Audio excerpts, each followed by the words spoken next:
Neste vídeo vamos aprender como definir transformações lineares. Tudo parte a partir desse teorema aqui. Se nós tivermos um espaço vetorial V e tivermos uma base de V, digamos que V1 até Vn, se também tivermos W1 até Wn elementos quaisquer em um outro espaço vetorial que eu vou chamar de W, então vai existir uma única transformação linear T que sai de V e chega em W, tal que T de V1 é W1, T de V2 é W2 e, em geral, T de Vn é igual a Wn. Ou seja, para definir uma transformação linear, é suficiente que você conheça uma base de seu espaço de saída, né, no espaço V, pegue n elementos, né, supondo que essa base do espaço de saída tem n elementos, então você pega n elementos do espaço de chegada, do espaço W, e define a transformação a partir da ação da transformação nos elementos da base, ou seja, T de V1, W1, T de V2, W2, em geral T de Vn, Wn. Com isso, você define uma única transformação linear. Então vamos dar uma ideia de como é que demonstra esse teorema. É bem simples. A gente faz o seguinte, ó, se a gente pega qualquer elemento de V, então como V1 até Vn é base, significa que V é uma combinação linear com esses elementos da base, ou seja, somatório de αi, vi, com i desde 1 até n. Aí para esse vetor arbitrário V, você define a imagem dele, T de V, como sendo isso aqui, ó, somatório, aí você mantém os mesmos escalares, αi, aí você coloca T de vi, isso com i igual a 1 até n, onde esse T de vi, né, em geral, está aqui em cima, são os wi's. Ou seja, então veja que com essa definição isso está bem definido, porque a gente pegou V pertencente a V, e a imagem T de V, veja que como W é um espaço vetorial, essa combinação linear aqui é com esses elementos wi que estão em W, né? Portanto, essa combinação linear ainda está em W, porque W é espaço vetorial. Então isso é uma regra bem definida, né?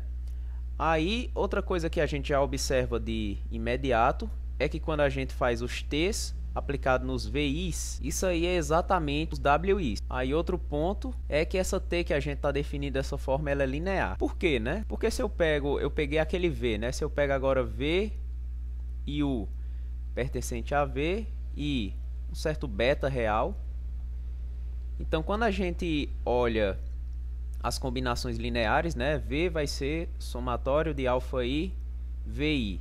O nosso U, ele também vai ser uma combinação dos VI's, já que os VI's são base. Então, digamos que é combinação γi, VI. Portanto, quando a gente olha V mais beta U, isso é a mesma coisa que somatório. Tá? A gente já vai juntar esses somatórios, vai ficar assim, ó. αi mais beta γi, VI. Isso com i desde 1 até n. Tá, esses somatórios aqui são todos com i desde 1 até n. Então, aí quando você aplica T, por causa da regra que a gente fez acima, então qual é a regra? Você mantém o somatório com os mesmos coeficientes, ou seja, αi mais beta γi. No lugar dos VI's, você pega e troca pelos wi. Então, aqui ficou wi. Mas aí, você quebra isso em dois somatórios e coloca o beta para fora. Ou seja, isso aqui se torna isso aqui, ó.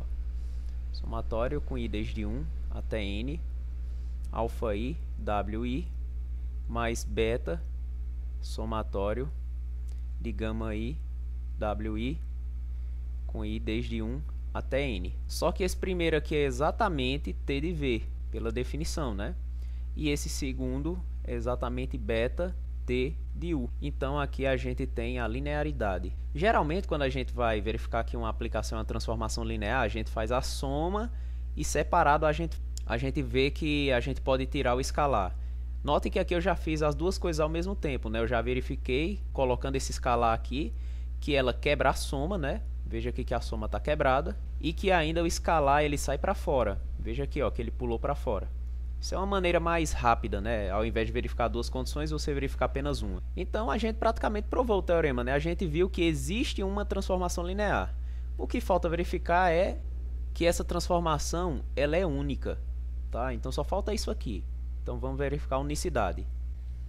Então, vamos mostrar a unicidade, né? Se a gente tiver uma transformação linear S, de modo que S de V1 seja W1 até S de Vn igual a Wn, ou seja, S tem essa mesma propriedade que a transformação T, então eu vou mostrar que S vai coincidir com T.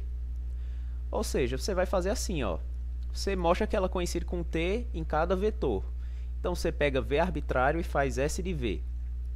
S de V necessariamente é S do somatório de αi VI, porque esse V pertence a V, portanto é a combinação dos elementos da base de V, que são esses VIs. Isso com I desde 1 até N. Mas aí, ó, preste atenção o que é que quer dizer isso. Quer dizer isso aqui, ó, S de α1 V1 mais, aí vai até αn Vn. Só que essa é transformação linear, então ela quebra todas essas somas e consegue colocar o escalar para fora. Então isso aí é a mesma coisa que α1 S de V1 mais, aí vai até αn S de Vn. Mas isso aí é a mesma coisa, né? Colocando em notação de somatório, somatório com I desde 1 até N de αi S de VI. Só que os S de V1 até S de Vn, eles são exatamente os WIs, né? Então aí, pela hipótese, vou até trocar a cor, isso aí é a mesma coisa que somatório de αi WI, com I igual a 1 até N. Só que aí, olha aqui a regra que a gente definiu a transformação T. É a mesma coisa, né? W1, W2 até Wn. Portanto, aqui você troca por T. Então, isso é somatório αi T de VI, com I igual a 1 até N. Só que T é uma transformação linear. Então, você sai desfazendo todas essas operações que eu fiz aqui, e aí você consegue chegar em T de V. Né? Isso para qualquer V pertencente a V. Com isso, você consegue mostrar, né? Veja aqui, ó, S de V igual a T de V, para qualquer V de V. Então, isso implica que S deve ser igual a T. E aí a gente conclui o teorema. Então, ele ensina, né, para a gente como é que a gente pode definir transformações lineares. Vamos observar isso com exemplos. Então, aqui um primeiro exemplo. Existe uma transformação linear T de R2 em R3, de modo que T de 1, 0 é igual a isso e T de 0, 1 igual a esse outro vetor? Aí a resposta para essa pergunta, sem medo algum, a gente responde que sim. E a gente ainda mostra a cara dessa transformação, porque veja só, usando o nosso teorema, a gente tem o seguinte, ó, repara que isso aqui é como se fosse o teu T de V1, isso aqui é como se fosse o teu T de V2, né, igual a esses dois vetores aí. O que é exigido para a gente conseguir usar o teorema anterior? É necessário que esse V1 e V2 sejam a base do espaço de saída, mas a gente sabe que 1, 0 e 0, 1, isso aí é a base de R2, a base canônica, né? Portanto, a gente tem a transformação aplicada nos elementos da base do espaço de saída. E aqui a gente está caindo em dois elementos do espaço de chegada. Portanto, pelo teorema, vai existir uma única transformação linear, né? T de V e W, de modo que é cumprido isso aqui que está sendo dito. Então, sim, existe. E quem é que é essa transformação? Você faz o seguinte, ó. Você tem que saber como é que ela age em qualquer vetor arbitrário, né? Onde V pertence a R2. Então, aí, esse vetor tem duas coordenadas. Então, esse V, digamos, é um T de x, y. Aí, a gente faz bem parecido aqui, ó, com o teorema. O que é preciso para você descobrir a cara? Você escreve o vetor como combinação dos elementos da base, em seguida usa a linearidade, né, e consegue colocar o escalar para fora e aqui a ação dos vetores na base. Então veja só como é parecido. Quando chega bem aqui, escreve o xy nessa base aqui. Então isso é a mesma coisa, ó, que x multiplicando 1, 0 mais y multiplicando 0, 1. Agora, essa t que ela existe pelo teorema, então aqui eu devo destacar que é pelo teorema a existência. Isso é linear, então o x sai para fora, aí fica t de 1, 0, o y sai para fora e fica t de 0, 1. Só que aí você conhece qual é a ação, né? T de 1, 0 é esse vetor, t de 0, 1 é esse outro vetor.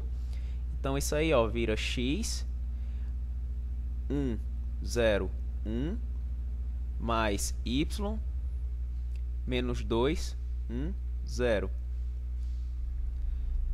Aí agora você entra com o x para dentro, né? E o y também, e soma essas duas ternas. Então você fica com x menos 2y.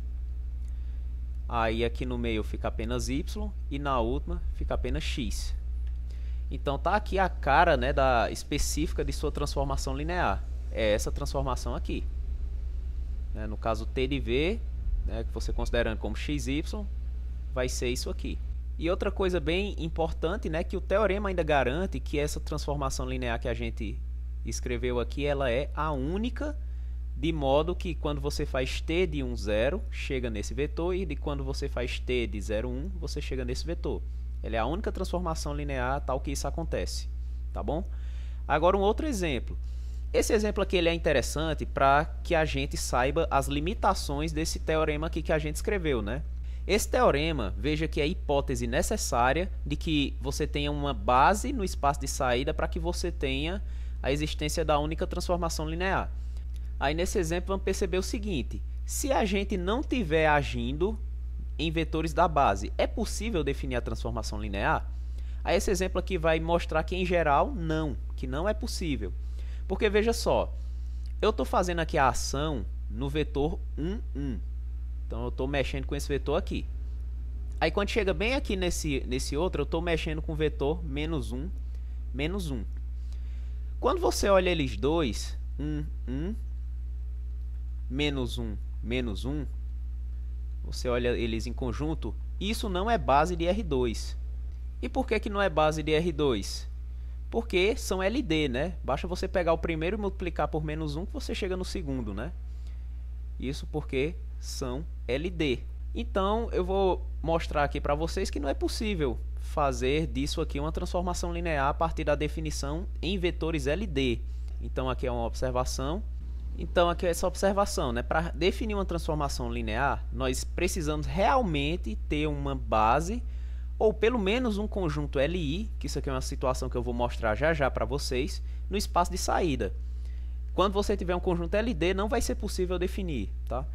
Por que não vai ser linear, né? Porque veja o seguinte, se T fosse linear, né, vocês vão observar como aparece naturalmente uma contradição.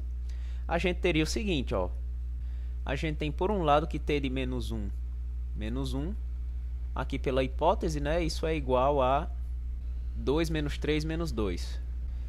Se ela fosse linear, eu poderia colocar esse sinal de menos para fora, né? Eu poderia fazer primeiro isso, ó, colocar menos 1 vezes o par ordenado 1, 1, e daí, se fosse linear, eu jogava esse menos 1 para fora.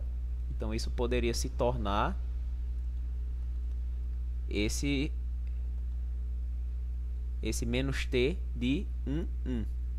Só que t de 1 eu também tenho, né? Tá bem aqui, ó. É a terna 1, 1, 1. Então, você ficaria com isso aqui igual a menos, aí bem aqui 1, 1, 1. Aí joga o sinal de menos para dentro. Você ficaria com isso, ó. Menos 1, menos 1, menos 1. Aí eu pergunto para vocês, mas isso aqui é igual? Isso é diferente, né? De um lado deu 2 menos 3 menos 2 e por outro lado deu a terna toda composta de menos 1. Então, isso é uma contradição. Então, T não pode ser linear. Aí tem uma outra situação, porque veja aqui que no nosso teorema, a gente exige uma base, né? Será que eu posso enfraquecer? Eu posso considerar alguma coisa um pouquinho mais fraca que a base? Aí eu respondo que sim, você até pode considerar um conjunto Li. Agora o que acontece é que você vai perder essa informação aqui de que a transformação é única, tá certo? Eu vou mostrar isso aqui num terceiro exemplo. Pergunta, existe uma transformação linear T de R3 em R2, tal que T de 1, 0, 0 igual a 1, 1 e T de 0, 0, 1 igual a 2 menos 3? Aí a minha resposta aqui vai ser que existe, mas não é única, tá certo? Então isso mostra especificamente que o teorema, para que você obtenha os resultados aqui realmente nesses moldes, você tem que ter realmente a base. Se você coloca conjunto LD, não existe. Se você coloca um conjunto que não é base necessariamente, então você até consegue existência, mas não consegue unicidade. Primeiro, o que é que está faltando aqui, né? Está faltando que R3, a base canônica de R3 é composta por 3 vetores, né? É 1, 0, 0, 0, 1, 0 e 0, 0, 1. Aqui eu tenho a transformação agindo no primeiro e no terceiro, mas não tenho ela agindo no segundo. Então aí você pode, por exemplo, definir as seguintes transformações, ó. Você pode inventar, né, que a transformação agindo no vetor t de 0, 1, 0, você pode colocar aqui qualquer coisa, né? De repente você coloca, num primeiro caso, 0, 0, né, para poder definir uma transformação. Então aí você pode definir, por exemplo, t1 de x, y, z igual, aí aqui você usa a base canônica, né? t1 de x, 1, 0, 0, mais y, 0, 1, 0, mais z, 0, 0, 1. Então aí você põe para fora esses elementos e vai trocando os elementos que eu coloquei, né, na base. Então aqui, ó, t de 1, 0, 0 é 1, 1. Então fica x, multiplica 1, 1, mais y. Aí eu defini por um momento, né, t no vetor 0, 1, 0 como sendo nulo, né? Então fica y, 0, 0, mais z, e aqui t aplicado em 0, 0, 1 é 2 menos 3. Então essa transformação t1 ela é x mais 2z, e na segunda entrada é x menos 3z. Então aqui, ó, eu defini uma primeira, né? Se você substituir esses dois vetores aqui, 1, 0, 0 e 0, 0, 1, nessa t1, você vê que você consegue realmente os vetores que você quer. Você consegue 1, 1 e 2 menos 3. Pode fazer a substituição. Contudo, eu consigo definir uma outra. O que é que você faz? Você pega o vetor que faltou, você define a transformação, que é o vetor 0, 1, 0, e de repente você coloca ele como sendo, sei lá, coloca 0, 1, por exemplo, só para a gente ver o que é que acontece, né? Quando você faz isso, aí define uma transformação T2 em x, y, z, que aí você faz a mesma coisa, né? Você escreve x, y, z como combinação dos elementos da base, aí você vai ter x, t de 1, 0, 0, mais y, t de 0, 1, 0, mais z, t de 0, 0, 1. Ah, perdão, coloca aqui T2, tá? No índice. Aí você faz a substituição. 1, 0, 0 é 1, 1. Então fica x, multiplica 1, 1. Aqui, junto com o y, você... Deixa eu até colocar com índice para ficar melhor de identificar. Aqui a nossa ação de T2 vai ser 0, 1. Então vai ficar y, multiplicando 0, 1, mais z, e aqui o último vetor, né,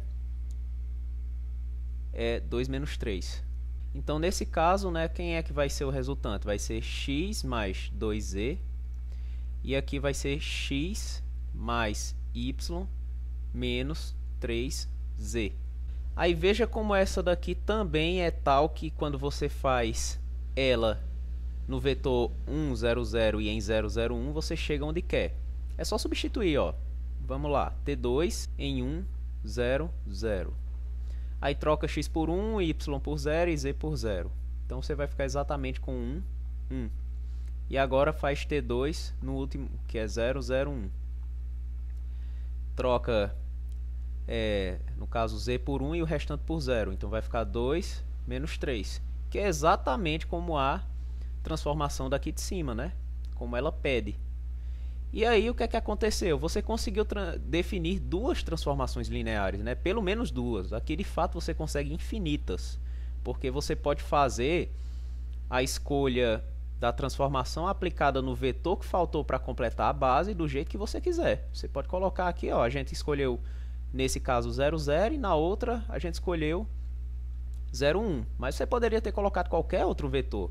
Então você pode definir infinitas transformações lineares que cumprem essas condições aqui.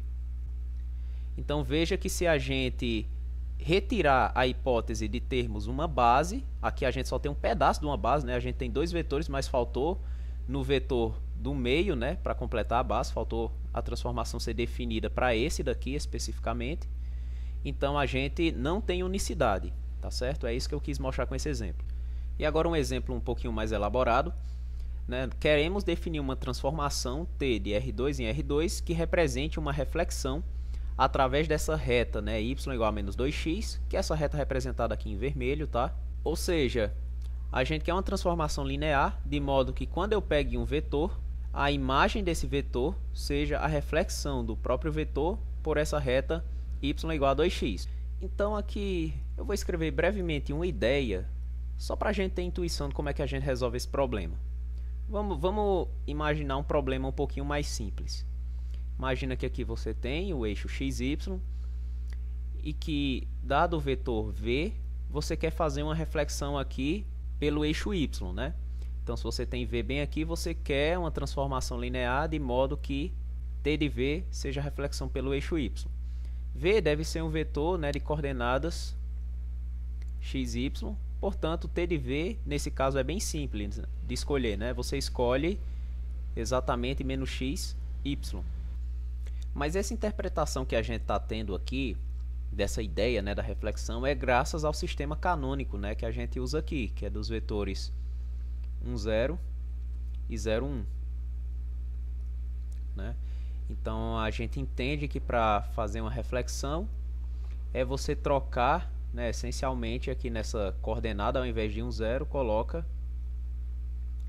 menos 1, 0 e aqui mantém 0, 1. Então aí o que é que acontece nesse, agora partindo para o exercício?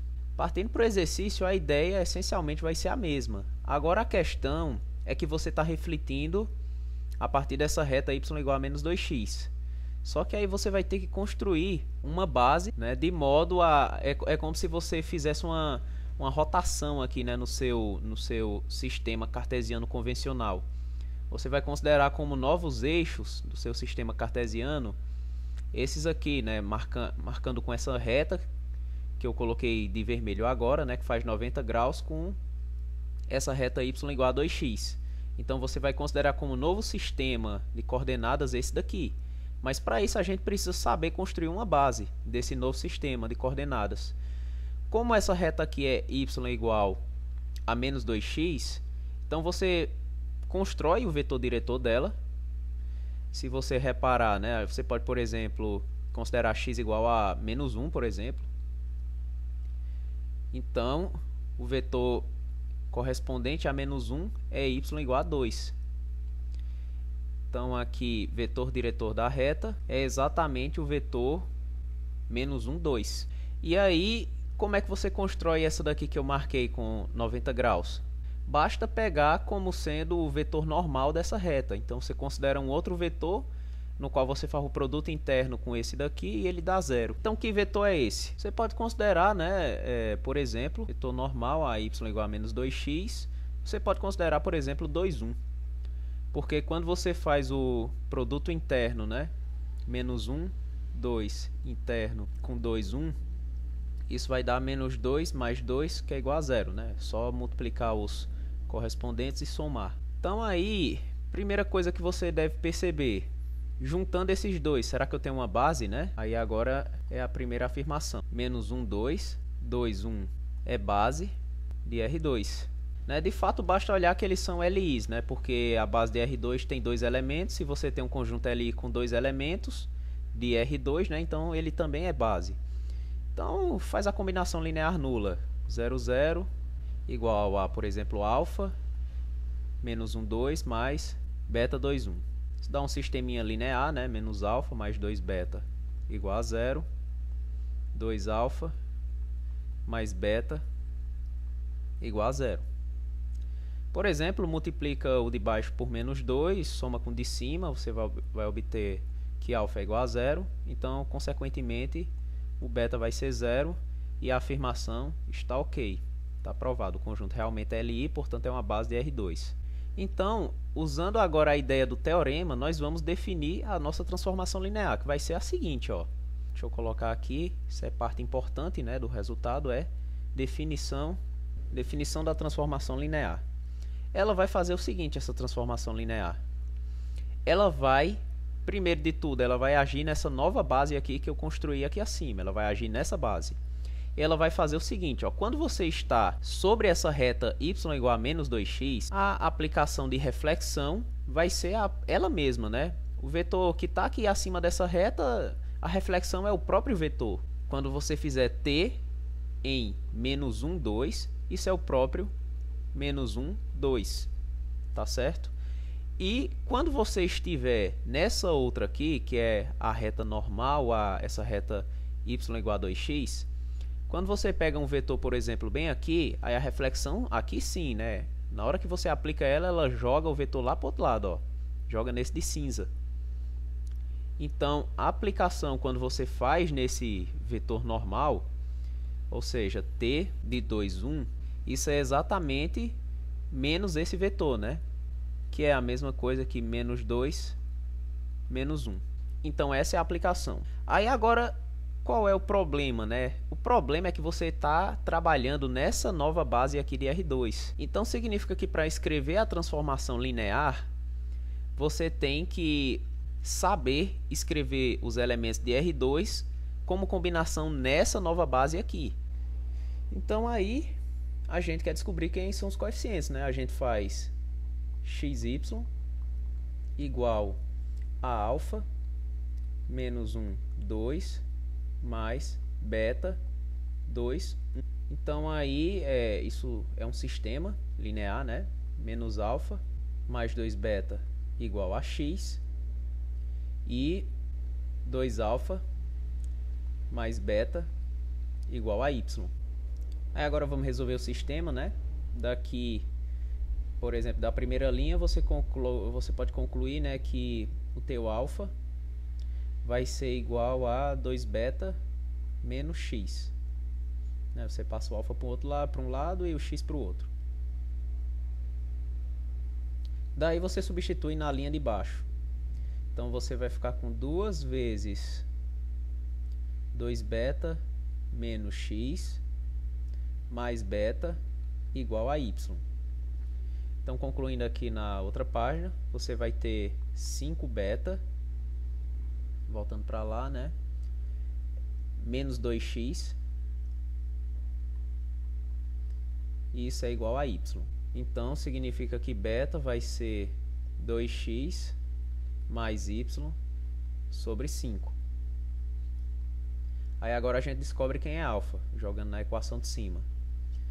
A alfa vai ser 2 beta menos x, né? Ou seja, vai ser 2 vezes esse resultado aí do beta. Passa o 5 para cá, né? Fazendo MMC, então você vai ficar com 4x menos 5x, que é menos x. Então fica com 2y menos x sobre 5. Pronto, então aí está descoberto o teu alfa. E isso vai implicar que o teu xy, escrito, né, nessa nova base do R2, ele é 2y menos x sobre 5, que é o coeficiente alfa, vezes menos 1, 2,